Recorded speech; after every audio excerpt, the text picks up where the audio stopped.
5টা 10টা 20টা 50টা বিয়ে করতো, বউয়ের খবর নিত মন চাইলে নিত না।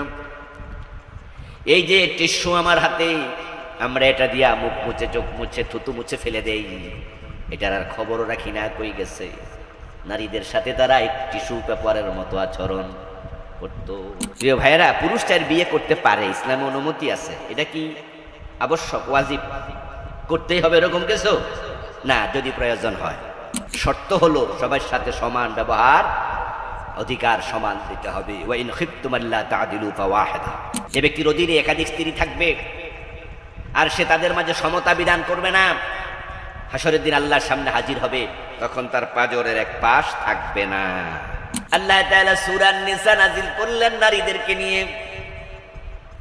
এতে আমরা পুরুষদের কোনো অভিযোগ নাই, আমরা পুরুষেরা অভিযোগ করি না যে নারীদেরকে ইসলাম একটা সূরা দিয়ে দিল, কোরআনের আমাদের দেয় নাই।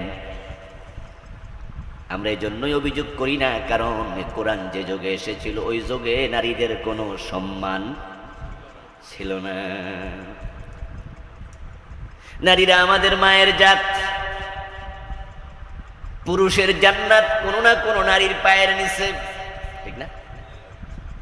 কিন্তু যে যুগে কোরআন এসেছিল সে জাহিলিয়াতের যুগে নারীদের সামাজিক সামান্য মূল্য ছিল না, বরং মেয়ে সন্তান জন্ম নেয়ার কারণে ওই মেয়েটাকে জীবিত কবর দিয়ে দিয়েছে, এমন ঘটনাও ছিল, অ্যাভেলেবেল ছিল।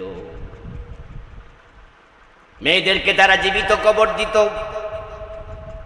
এবং নারী জাতিকে তারা এতটাও সম্মান করত যে তাদের সামাজিক কোনো মর্যাদা দিত না। এজন্য পুরুষদের বিবাহের কোনো নির্দিষ্ট সীমা সংখ্যা ছিল না। সকালে বিয়ে করত, বিকালে তালাক দিত, মোহর দেওয়ার কোনো প্রশ্নই আসে না। 5টা 10টা 20টা 50টা বিয়ে করত, বউয়ের খবর নিত মন চাইলে নিত না। এই যে টিস্যু আমার হাতে, আমরা এটা দিয়া মুখ মুছে চোখ মুছে থুতু মুছে ফেলে দেই, এটার আর খবরও রাখি না কই গেছে। নারীদের সাথে তারা টিস্যু পেপারের মতো আচরণ করত, কোনো দামই ছিল না। এই জন্য ইসলাম আসার পর তাদেরকে সম্মানিত করেছে, আলাদা একটি সূরা আল্লাহ নাযিল করেছে, সুবহানাল্লাহ। এবং নবীজি বলেছেন যে এই নারী, যে নারীকে তোমরা অবহেলা করছো, তার পায়ের নিচে কিন্তু তোমাদের জান্নাত, মায়ের পায়ের নিচে সন্তানের বেহেশত, সূরা নিসা। এরপরও কিছু জালেম বলে ইসলাম নাকি নারীদের সম্মান দেয় নাই, ওগুলো ইসলামের উপর তোহমত দেয় ওরা। অথচ ইসলাম নারীদেরকে সবচেয়ে বেশি সম্মানিত করেছে। আহারে সম্মান! আব্দুল্লাহ ইবনে ওমর রাদিয়াল্লাহু তাআলা আনহুমা, ওমরের ছেলে, সাহাবী, জলিল কদর সাহাবী, উনি কাবা তাওয়াফ করছেন। এর মাঝে দেখতে পেলেন এক ভদ্রলোক তার মাকে, একটা মহিলাকে কাঁধে নিয়ে কাবা তাওয়াফ করছে। শাহেদা ইবনে ওমর রাজুলান ইয়ামানিয়ান ইয়াতুফুল বাইতা হামালা উম্মাহু ওয়ারা জাহরি। হযরত ওমর তার দিকে তাকালেন, দেখলেন, ভালো করে নজর দিলেন, কত লোক কাবা তাওয়াফ করছে, কিন্তু একজন নারীকে কাঁধে নিয়ে কাবা তাওয়াফ করছে। ওই লোকটাও খেয়াল করলো, একজন ভদ্রলোক তার দিকে বারবার তাকায়, হয়তো কাউকে জিজ্ঞাসা করছেন, ওই হুজুর উনি কে? তখন কেউ বলেছে, চিনো নাই নাকি? রাসূলের সাহাবী, ওমরের ছেলে আব্দুল্লাহ। তাওয়াফ শেষ করে তিনি আব্দুল্লাহ ইবনে ওমর রাদিয়াল্লাহু তাআলার কাছে গেলেন। আব্দুল্লাহ ইবনে ওমরের কাছে গিয়ে বললেন, হুজুর, আমার বাড়ি ইয়ামান, উনি আমার মা, বায়না ধরছে উনি হজ করবে, কিন্তু এত বুড়া তিনি হাঁটতে পারে না এবং এতটা দুর্বল যে উনাকে আমি উটের পিঠে বসায় রাখবো, উটের লাগাম ধরে রাখার শক্তিও তার নাই। কিন্তু আমারে বারবার বলছে যে বাবারে একটু হজ যদি করতাম। এই জন্য আমি আমার মাকে ইয়ামান থেকে কাঁধে করে মক্কায় আসছি। সুবহানাল্লাহ পড়েন ভাইয়েরা। কোথায় ইয়ামান? কয়েকশো মাইল। তারপরে মিনায় গিয়েছি, আরাফায় গিয়েছি, মুজদালিফায় গিয়েছি, হজের সব কাজ শেষ করে এখন আমি কাবা তাওয়াফ করছি। আতারানি জাযাইতুহা, আপনার কাছে আমি জানতে চাই, আমার মায়ের যত হক আমার উপর আছে আমি কি তা পূর্ণ করতে পেরেছি? আব্দুল্লাহ ইবনে ওমর মায়ের সম্মান কেমনে দেয় বুঝান। তিনি বলছেন, লা ওয়ালা বিজাফরাতিন ওয়াহিদা, তোমাকে প্রসব করার সময় তোমার মা যে কষ্টে নিঃশ্বাস ফেলেছিল, এখন একটা নিঃশ্বাসের হক আদায় হয় নাই। ইসলাম নারীকে কিভাবে সম্মানিত করে, আর তারা আমাদেরকে দোষ দেয় ইসলাম নাকি নারীদের হক দেয় না, নারীদেরকে কোণঠাসা করে। এবং বাংলাদেশে একদল লোক বলে ইসলাম ক্ষমতায় আসলে নারীদের অধিকার নষ্ট হয়ে যাবে, এই জন্য ইসলাম ফোবিয়া তৈরি করেছে, আলেম ওলামাদের বিরুদ্ধে অপপ্রচার তারা করেছে। আপনারা টেলিভিশন চ্যানেলে বিভিন্ন টক শো শোনেন, তো দেখবেন যে টক শোর মাঝে জিজ্ঞাসা করে, হুজুর যদি ইসলাম ক্ষমতায় আসে ভাই, তাহলে কি আমাদেরকে আপনারা করতে বাইরেতে দিবেন না, আমাদের ব্যবসা বাণিজ্য করতে দিবেন না? দেখবেন প্রশ্ন দিয়া বোঝা যায় যে তাদের বুঝানো হয়েছে ইসলাম আসলে নারীদেরকে মূল্য দেয়া হবে না, কোণঠাসা করে রাখা হবে। এগুলো সব মিথ্যা। ইসলাম নারীদেরকে সবচেয়ে সম্মানিত করেছে। আরে আমরা তো সে নবীর ইসলাম মানি যে নবী তার মা, তার দুধ মা, নিজের গায়ের মাথার রুমাল, গায়ের চাদরটা বিছাইয়া দিছে হযরত হালিমাকে বসার পর। মক্কা থেকে 30-35 কম বেশি দূরত্বে জোহরানা নামে একটা জায়গা আছে, জোহরানা, ওটা মিকাত। ওখান থেকে হেরাম বেঁধে তারপরে হারামে ঢোকে। আমিও সেখানে একবার গিয়েছিলাম, সুযোগ হয়েছিল, জোহরানাতে দেখতে গেলাম। একটা উমরাও সেখান থেকে করেছি। ওই জোহরানা নামক জায়গায় রাসূলুল্লাহ সাল্লাল্লাহু আলাইহি ওয়াসাল্লাম এক যুদ্ধের পরে সেখানে গনিমতের মাল বন্টন করছিলেন। কাফেরদের থেকে যুদ্ধের যে অস্ত্র মালামাল পাওয়া যায় এটার নাম হলো গনিমত। এটার নাম কি? গনিমত। এটা সাহাবাদের মাঝে বন্টন করছিলেন। নবীজি সাল্লাল্লাহু আলাইহি ওয়াসাল্লাম সেখানে গনিমতের মাল বন্টনরত অবস্থায় দেখতে পেলেন একজন মহিলা আসতেছে। ওই মহিলা রাসূল পর্যন্ত আসলেন। নবীজি নিজের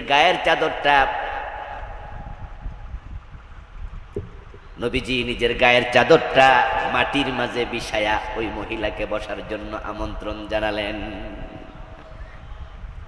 ওই মহিলা এসে নবীজি রাসূলের গায়ের চাদরে বসল। একজন সাহাবী ওই মহিলাকে চিনে নাই, না চিনে একটু বিস্মিত হলো যে রাসূল চাদর বিছায়া দেয়, আরে মহিলাও বৈশা যায়। বাবারে বাবা, তো সাধারণ কোন মহিলা। জিজ্ঞাসা করলেন মান হিয়া। আস্তে আস্তে একজনকে চুপিসারে প্রশ্ন করছেন, এই মহিলার পরিচয় কি? তখন ওইজন উত্তর দেয়, চেনো নাই নাকি? উনি হলেন রাসূলুল্লাহর দুধমা হালিমা সাদিয়া। প্রিয় ভাই আমার, রাসূল যদি দুধমাকে এমন সম্মান দেয়, আপন মা যদি বেঁচে থাকতো কেমন সম্মান দিতেন। ইসলাম নারীদেরকে সম্মানিত করেছে। তারা বলে যে না, সম্মানিত করলে আমাদের হক তো কম দিছে, হক কম দিছে, অভিযোগ করে ইসলাম আমাদের হক ঠকাইছে। কি ঠকাইছে? কই যে পুরুষে 4 বিয়া করতে পারে, আমরা পারি না। কিছু কিছু মহিলা আছে তারা 4 বিয়া করতে চায়। তাসলিমা নাসরিন নাম শুনেছেন? সে তো লিখত রীতিমতো যে 4-5টা বিয়া করতে চায়, বেশি চাইছে, এই জন্য জামাই এখন একখানও নাই। প্রিয় ভাইয়েরা, পুরুষ 4 বিয়ে করতে পারে, ইসলামে অনুমতি আছে। এটা কি আবশ্যক, ওয়াজিব করতেই হবে এরকম কিছু না। যদি প্রয়োজন হয় তাহলে পুরুষ একাধিক বিয়ে করতে পারে, শর্ত সাপেক্ষে। শর্ত হলো সবার সাথে সমান ব্যবহার, অধিকার সমান দিতে হবে। ওয়া ইন খিফতুম আল্লা তা'দিলু ফাওয়াহিদা। যদি সমতা বিধান করতে না পারো তাহলে বিয়ে করো কয়টা? একটা। এবং নবীজি বলছেন, মান কানা তাহতাহু ইমরাতান ওয়া লাম ইয়া'দিল বাইনাহুমা জাআ ইয়াউমাল কিয়ামাতি ওয়া শাক্কুহু সাকিত। যে ব্যক্তির অধীনে একাধিক স্ত্রী থাকবে আর সে তাদের মাঝে সমতা বিধান করবে না, হাসরের দিন আল্লাহর সামনে হাজির হবে, তখন তার পাঁজরের এক পাশ থাকবে না। এখন পুরুষ 4 বিয়ে করে, 2 বিয়ে 3 বিয়ে করে, নারীরা কেন করে না? অধিকার চাচ্ছ তোমরা একাধিক বিয়ে করার। যদি কোনো নারীকে একাধিক বিয়ে করার সুযোগ দেয়া হতো তাহলে সন্তানের বাবাকে তা হদিস খুঁজে পাওয়া যেত না। এই যে আমার হাতে বোতল আছে, পানির বোতল। এখন এখানে যদি একটু চিনি আমি ঢেলে দেই, 10 মিনিট পরে চিনি থেকে পানি আলাদা করতে পারবেন তো? এখন যদি আমি বলি এই ভাই চিনি কোনটা পানি কোনটা, আপনি বলবেন হুজুর মিশা গেছে তো, বুঝলি না তো। দুজন পুরুষ যদি একজন স্ত্রীর স্বামী হতো, একসাথে তারা বসবাস করতো, তাহলে পেটে যে বাচ্চা আছে ওই বাচ্চার পিতৃ পরিচয় কোথায়? ইসলাম যদি অনুমতি দিত তাহলে হাজার হাজার লাখ লাখ মানুষ পিতৃ পরিচয়হীন হয়ে জন্ম নিত। আরো অনেক বিষয় আছে। ও বন্ধু আমার, আল্লাহর প্রতিটা কাজের মাঝে হিকমা আছে। হিকমা ফিউলুল হাকিম লা ইয়াখলু আনিল হিকমা। আল্লাহ মহাবিজ্ঞানী। আল্লাহ তাআলার কোনো কাজ হিকমত থেকে খালি নয়। তারা অভিযোগ করতে চায় আমাদেরকে সম্পদ কম দিছে। বাবার সম্পত্তিতে ছেলে পায় দ্বিগুণ, মেয়ে পায় না। জানে না দেবিদ্বারের লোকেরা দেননি। আবার এখানে এলাকায় ওয়াজ করলে তো সমস্যা, কারণ আমি তো এলাকার জামাই। কবে জামাই আবার হক দাবি করতেছে ইশারা ইঙ্গিতে, আল্লাহ জানে। সম্পত্তিতে মেয়েদের হক আছে। ছেলে দ্বিগুণ, মেয়ে 1 গুণ। কিছু কিছু নারীবাদী বলতে চায় তাহলে আমাদেরকে ঠকাইছে ইসলাম, আমাদের কম দিছে। আমরা বলতে চাই বিয়ে যখন হয় তখন মহারানা পায় কে? কথা কয় না কেন ভাইয়েরা? মহারানা কে পায়? মেয়েদের বিয়ে দরকার নাই, শুধু ফোলাফানের বিয়ে দরকার। ছেলের বিয়ে দরকার, মেয়েদের বিয়ে দরকার নাই। তো মোহর ছেলেরা দেবে কেন? কথা বোঝেন? বাপের সম্পদে কিছু কম পাইলা, কিন্তু স্বামীর কাছে তো আবার আল্লাহ হক দিয়া দিছে, ঠিক কিনা? ওখানে পোষাই দিছে তো। আমরা যারা ধনী মানুষ আলহামদুলিল্লাহ, আমরা কি খাদ্যের অভাবে, ভাতের অভাবে মাইয়া বিয়ে দিই? গরিবেরা কেউ কেউ দেয়, মাইয়া ফেলতে পারি না তাড়াতাড়ি বিয়ে দাও, কিন্তু ধনী মানুষ কি ভাতের অভাবে দেয়? কারণ বিয়েটা দরকার, এটা তার চাহিদা। বিয়ে ছেলের যেমন দরকার মেয়েরও দরকার, কিন্তু মহারান আল্লাহ ফরজ করছে ছেলেদের উপরে। এখানে নারীকে আল্লাহ জিতাই দিছে, আবার বাবার সম্পদ একটু কম দিছে। এটা আল্লাহর বিধান, কোথাও কম দেবে কোথাও বেশি দেবে, এক পর্যায়ে সমান সমান হয়ে যাবে।